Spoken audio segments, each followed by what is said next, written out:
ములుగు జిల్లా వాజేడు మండలంలోని పోలీస్ స్టేషన్లో గన్ మిస్ఫైర్ అయింది. సిఆర్పీఎఫ్ క్యాంప్లో ఉన్న హ్యాండ్ గ్రెనేడ్ గన్ క్లీన్ చేస్తుండగా మిస్ఫైర్ అయింది. ఈ ఘటనలో సిఆర్పీఎఫ్ ఇన్స్పెక్టర్ పోలీసుకు స్వల్ప గాయాలయ్యాయి. గన్ పెద్ద శబ్దంతో మిస్ఫైర్ కావడంతో పోలీస్ స్టేషన్ పరిధిలోని ఉన్న స్థానికులు భయాందోళనకు గురయ్యారు.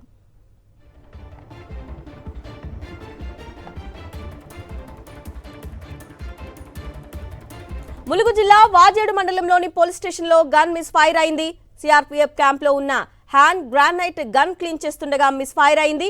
ఈ ఘటనలో సిఆర్పీఎఫ్ ఇన్స్పెక్టర్ పోలీసులకు స్వల్ప గాయాలయ్యాయి. గన్ పెద్ద శబ్దంతో మిస్ఫైర్ కావడంతో పోలీస్ స్టేషన్ పరిధిలో ఉన్నటువంటి స్థానికులు భయాందోళనకు గురయ్యారు.